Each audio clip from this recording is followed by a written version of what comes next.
वन्दितु सर्वसिद्धे धुवममलमणोभवं गतिं पते वोच्छामि समय पाहुर मिणमो सुध केवली भणिदम।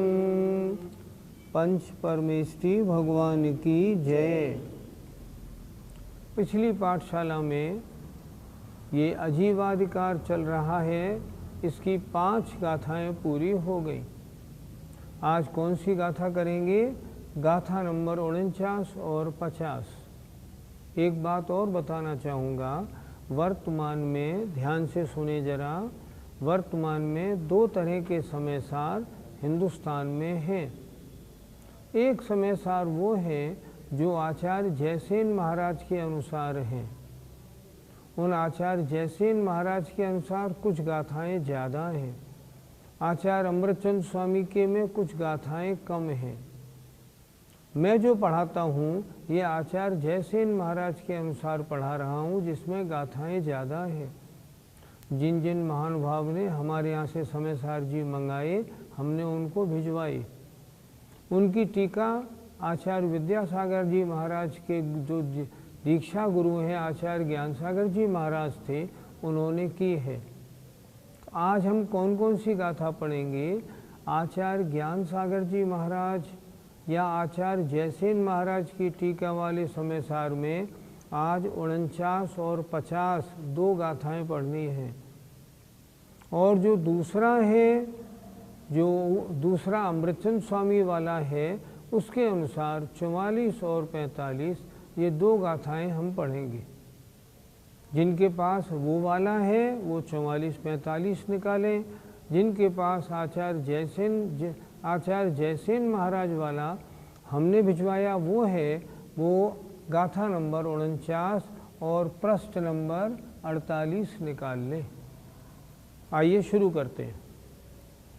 एदे सवे भावा, एदे सवे भावा, उगल दव परिणाम निपन्ना, उगल दव परिणाम निपन्ना, उगल दव परिणाम निपन्ना, उगल दव परिणाम निपन्ना, केवल जिणे ही भणिया, केवल जिणे ही भणिया, कहते जीवोति बुचंती, कहते जीवोति वोचन्ति। बोलिए। एदे सवे भावा, उगल दव परिणाम निपन्ना, केवल जिणे ही भणिया, कहते जीवोति बुचंती। सवे भावा, उगल दव परिणाम निपन्ना, केवल जिणे ही भणिया, कहते जीवोति बुचंती। आइए एक एक शब्द का अर्थ समझते। एदे सवे भावा, ये सभी भाव, पुद्गल द्रव्य परिणाम, पुद्गल द्रव्य कर्म के परिणाम से निपन्ना उत्पन्न हुए हैं। केवल जिने ही, केवली जो जिनेन्द्र भगवान हैं उन्होंने भणिया ऐसा कहा है। कहते किस प्रकार उनको जीवोत्तिबुच्चन्ति, जीव ऐसे कहा जा सकता है। फिर देखें एक बार गाथा नंबर 49। एदे सवे भावा, कौन से सब भाव जो पहली 5 गाथाओं में कहे। पहली 5 गाथाओं में कौन से कहे? कोई कर्म को जीव मानते हैं, कोई राग द्वेष को जीव मानते हैं, कोई कर्म के उदय में तीव्र मंद अनुभाग को जीव मानते हैं, कोई जीव और कर्म मिलने से जीव मानते हैं, कोई जीव और कर्म के संयोग से जीव की उत्पत्ति मानते हैं, कोई राग द्वेष आदि परिणाम को जीव मानते हैं। तो आचार्य कह रहे हैं राग द्वेष आदि परिणाम, इन सब जो पहली गाथाओं में बात बताई, ये जो है ना, ये पुद्गल द्रव्य के परिणमन से होने वाली पर्याय हैं।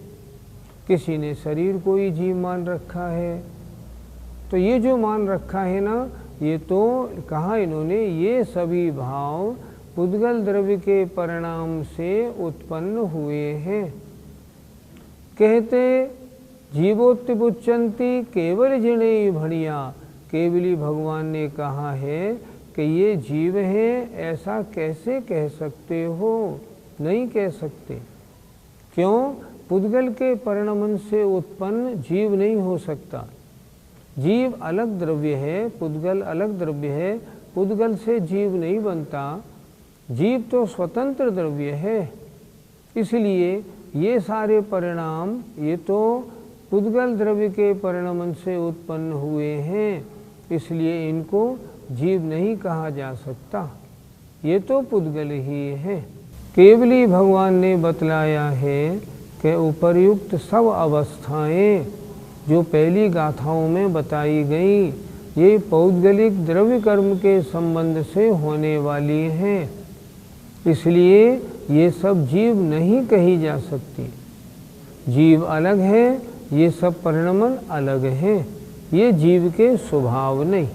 पंडित जी, राग द्वेष परिणाम तो जीव हैं, फिर उनको जीव क्यों नहीं माने?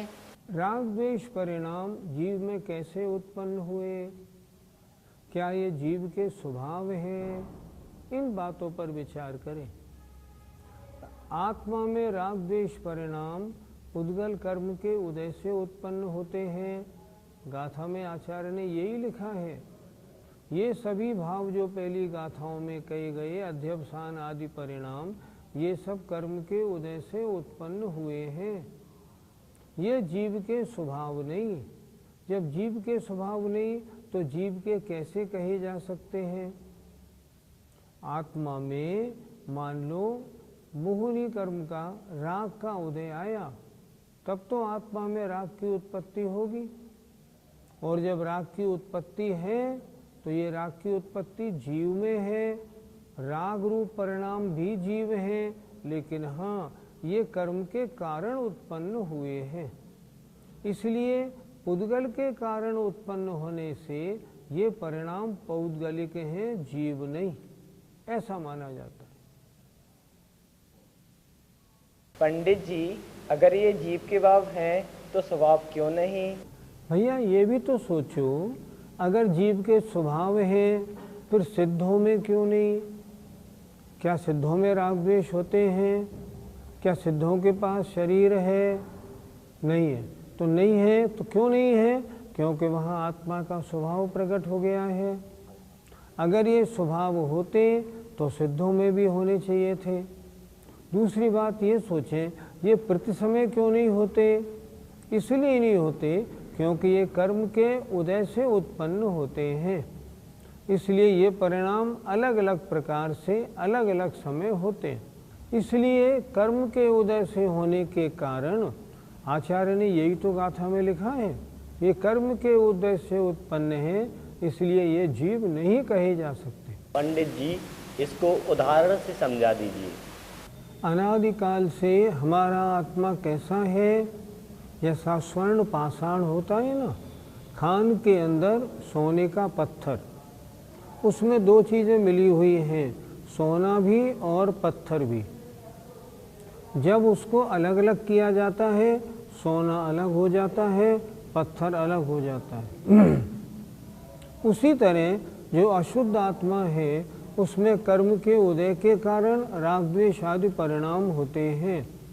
ये परिणाम कर्म के उदय के कारण हुए, इसलिए ये परिणाम जीव नहीं है। जब कर्म अलग हो जाता है और जीव अलग हो जाता है तो जीव का शुद्ध स्वरूप प्रकट हो जाता है। हमारी आत्मा में जो राग द्वेष होते हैं, यद्यपि हमारी आत्मा में हुए पर कर्म के उदय के कारण हुए, इसलिए वे हमारे स्वभाव नहीं, विभाव हैं। हमें क्या करना है हमें उनको छोड़ना है, दूर हटाना है, ये आचार्य कहते हैं। और आप जो ये ग्रंथ पढ़ रहे हैं समय साथ, इसमें शुद्ध आत्मा का स्वरूप समझाया है। हमें क्या करना है, आत्मा की शुद्धता कैसे बढ़े, हम परम शुद्ध अवस्था को कैसे प्राप्त हों, ये इस समय सार को पढ़ के हमको ज्ञात करना है। इसलिए जैसे स्वर्ण पाषाण में पत्थर अलग है और सोना अलग है, उसी प्रकार हमारी अशुद्ध आत्मा में कर्म के कारण होने वाले परिणाम भिन्न है और आत्मा का स्वभाव अलग है। ऐसी धारणा बनानी चाहिए। राग द्वेष आदि को जीव का परिणाम क्यों कहा गया, ये जीव है ऐसा क्यों कहा गया शास्त्रों में, तो आचार्य गाथा नंबर 51 में इस बात को समझाते हैं।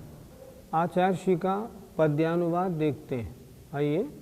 ये पूर्व के कथित भाव विभाव सारे, है मूर्त से उदित है जड़ के पिटारे। आश्चर्य जीव फिर रे बन जाए कैसे, है केवली वचन ये गज मोती जैसे। ये 8 प्रकार के कर्म पुद्गलमय हैं, ऐसा कैसे, तो आचार्य गाथा नंबर 50 में लिखते हैं। आइए। अठवियम्पियकम्मम्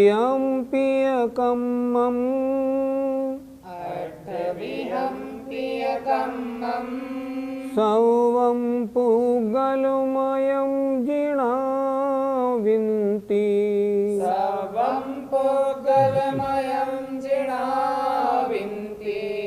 जस्य फलं तं बुच्यति, दुःखं ति विपच्यमाणस्य।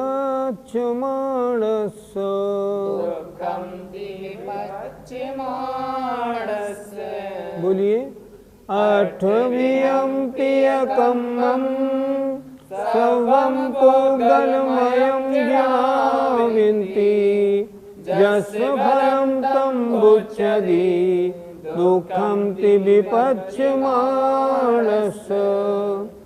अठवियम्पियकम्मं सर्वं पुद्गलमयं जिणाविन्ति। यस्य फलं तं बुच्यति, दुःखं ति विपच्यमाणस्य। अठवियम 8 प्रकार के, कम्मम ये कर्म, सव्वम माने समस्त, पुद्गलमयम पुद्गलमय है, जिणा बिनती ऐसा जिनेन्द्र भगवान कहते हैं। जस्य फलम जिस कर्म का फल, तम माने जो प्रसिद्ध है, बुच्यति माने कहा है, दुःखम दुःख है, विपच्यमानस्य पककर उदय में आने वाले। पककर उदय में जब कर्म आते हैं तब उनका फल कैसा होता है, दुख रूप होता है। एक बार फिर देखें। अठवियम्पियकम्मम 8 प्रकार के ये सभी कर्म, सव्वम पुद्गलमयम सब पुद्गलमय है, सब पुद्गल के द्वारा निर्मित है, ऐसा जिनेन्द्र देव कहते हैं।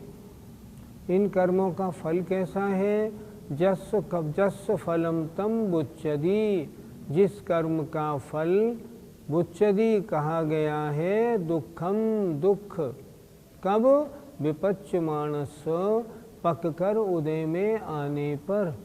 हमने कर्म बांध लिया, अब जब ये कर्म उदय में आएगा तब दुख ही देगा। अगर ये आत्मा का स्वभाव होता तो दुख नहीं देता। ये आत्मा के स्वभाव नहीं है, ये कर्म पुद्गल से निर्मित है, इसलिए दुख के कारण होते हैं। क्यों, ये विभाव है, ये वैभाविक परिणामों को उत्पन्न करने में कारण है, ये तो पुद्गलमयी है। इसलिए ये 8 प्रकार के जो कर्म हैं ये पुद्गल में है, और जब पककर उदय में आते हैं तो मात्र इनका फल दुख रूप ही होता है। भावार्थ देखें, ये 8 प्रकार के कर्म पुद्गलमयी हैं, ऐसा जनेंद्र भगवान कहते हैं, क्योंकि उदय में आए हुए सभी कर्मों का फल दुख स्वरूप होता है। पंडित जी, कर्म के उदय से जीव को सुख भी तो मिलता है। सांसारिक सामग्री अपने अनुकूल मिल जाती है तो सुख प्रतिभाषित होता है। वो सुख नहीं है तो दुखी, क्योंकि सुख तो निराकुलता का नाम है। जब तक कर्मों का उदय है तब तक निराकुलता का नाम नहीं होता, आकुलता ही आकुलता रहती है। कुछ मिल जाती है तो अगले के प्राप्त होने की वांछा हमेशा लगी रहती है। संसार में कोई सुखी नहीं होता, इसीलिए तो कहा है, जो संसार विषय सुख होता तो तीर्थंकर क्यों त्यागे। अगर संसार में ही सुख होता तो भगवान उसको त्यागते क्यों, दीक्षा क्यों लेते। इसलिए कोई कर्म आत्मा को सुख देने वाला नहीं, इसीलिए अष्टकर्मों से रहित होने पर ही सुख मिलता है। ये अष्टकर्म क्या है? ये जीव को विभाव में, दुख में डालने वाले हैं। इनके कारण राग द्वेष आदि तमाम दुख इन्हीं के कारण उत्पन्न होते हैं। इसलिए ये जीव के स्वभाव नहीं, ये तो विभाव है। पंडित जी, ये कर्म है क्या? 23 प्रकार की वर्गणाओं में एक होती है कार्मण वर्गणा। वो कार्मण वर्गणा जीव के परिणामों के अनुसार परिणमन करती है, तो उसके परिणामों के अनुसार परिणमन करने को आश्रव कहते हैं, और जीव के साथ एक में एक बंध जाने को बंध कहते हैं। तो ये कर्म क्या है? ये कर्म तो पुद्गल की कार्मण वर्गणा के कर्म रूप इनका स्वरूप है। ये कार्मण वर्गणाएं जीव के परिणामों के निमित्त से कर्म रूप बनी है और आत्मा से चुपकी है, पर वास्तव में ये आत्मा नहीं। अनंत काल से कर्म आत्मा से चुपके हुए हैं, अनंत काल से, लेकिन आज तक एक भी कर्म जीव नहीं बना, जीव कर्म नहीं बना, बना भी नहीं, बन सकेगा भी नहीं, बना था भी नहीं। क्यों? दोनों के स्वभाव अलग अलग हैं। ये कैसे हैं? ये सब तो पुद्गल में है। जीव के साथ चाहे जुड़ जाएं, लेकिन फिर भी ये भिन्न है और आत्मा भिन्न है। पंडित जी, क्या सुख भी कई प्रकार के होते हैं? सुख 2 प्रकार के, एक सांसारिक सुख, एक पारमार्थिक सुख। हम ये भी कह सकते हैं, एक इंद्रिय सुख, एक अतीन्द्रिय सुख। वास्तव में जो सांसारिक सुख है, इंद्रिय सुख है, वो सुख नहीं, वो तो दुखी ही है। चंद मिनट में हमको ऐसा लगता है सुख हुआ, पर सुख नहीं, कर्म के उदय से उत्पन्न हुआ है। पर जब आत्मा के साथ कर्म कालिमा हट जाती है, आत्मा परम शुद्ध हो जाता है, ऊपर सिद्धालय में जाके विराजमान हो जाता है, तब जो निराकुलता प्राप्त होती है वो वास्तव में अतीन्द्रिय पारमार्थिक सुख है। हम लोगों को अभी तक सांसारिक सुख की ही पता है, पर जब इन सब झगड़ों से हटके जब अपने में आते हैं ना, या कोई मुनि महाराज जब आत्मा में लीन होते हैं, जब शुद्धोपयोग में आते हैं, तब उन्हें ज्ञात होता है सुख क्या होता है। इन सांसारिक व्यवस्थाओं से जितना हम दूर होते हैं उतना हमें सुख मिलता है। आप सोचो, कभी आपको घर छोड़ के तीर्थ यात्रा पे जाना पड़े, कभी आप घूमने के लिए किसी हिल स्टेशन पर जाएं, तो आपको कितना सुख मिलता है। सुख क्यों मिला? वहाँ जाने पर नौकरी की, व्यापार की, स्कूल की आकुलता थोड़ी कम हो गई। तो जितनी आकुलता कम होती है उतना सुख भाषित होता है, पर वो भी सुख नहीं। सुख कब है? 8 प्रकार के कर्म हट जाएं, जब बिल्कुल, तब आत्मा को परम सुख प्राप्त होता है, और वह सुख सिद्धों को प्राप्त है। लिखा है उन्होंने, आत्म को हित है सुख सो सुख, आकुलता बिन कहिए, और आकुलता शिव माही न ताते, शिव मग लाग्यो चाहिए। जितना कर्म बंधन हल्का होगा उतना आत्मा को सुख मिलता जाएगा। कोशिश क्या करनी है, किसी तरह से ये हमारी आत्मा कर्म बंधन से रहित तो हो जाए। उसके लिए क्या करना है, आश्रम बंध के कारणों से हटना है, संवर निर्जरा के कारणों में लगना है। जितना हम संसार को छोड़ेंगे उतना सुख की ओर बढ़ते जाएंगे। आइए गाथा नंबर 50 का पद्यानुवाद। सर्वज्ञ ये कह रहे जिन चित स्वरूपी, हे कर्म वश्य विद पुद्गल रूप रूपी। आता यदा उदय में बस कर्म बेरी, ये दुख मात्र फल ही भव बीच फेरी। जय जिनेंद्र। इस कार्यक्रम के पुण्यार्जक परिवार है Shri Parasnath re rolling mills limited, Durgapur 1, Vardhaman, Paschim Bengal. Amita Jain, wife of Anil Kumar Jain. Sangeeta Jain, wife of Vipin Kumar Jain. Shrimati Shubhada Vijay Kumar Dhahale Jain, Shrimati Sunanda Subhash Dharm Khele Jain, Revati Jitendra ढहाले Jain, Shri Jitendra विजय कुमार ढहाले जैन, मनोज विजय कुमार ढहाले जैन, चिन्मय जितेंद्र ढहाले जैन एवं परिवार, सोलापुर, महाराष्ट्र। मानक चंद, कमला देवी, राकेश, नीतू, ऋषभ, सौम्या एवं आयुषी मुशरफ, B123, सेठी कॉलोनी, जयपुर, राजस्थान।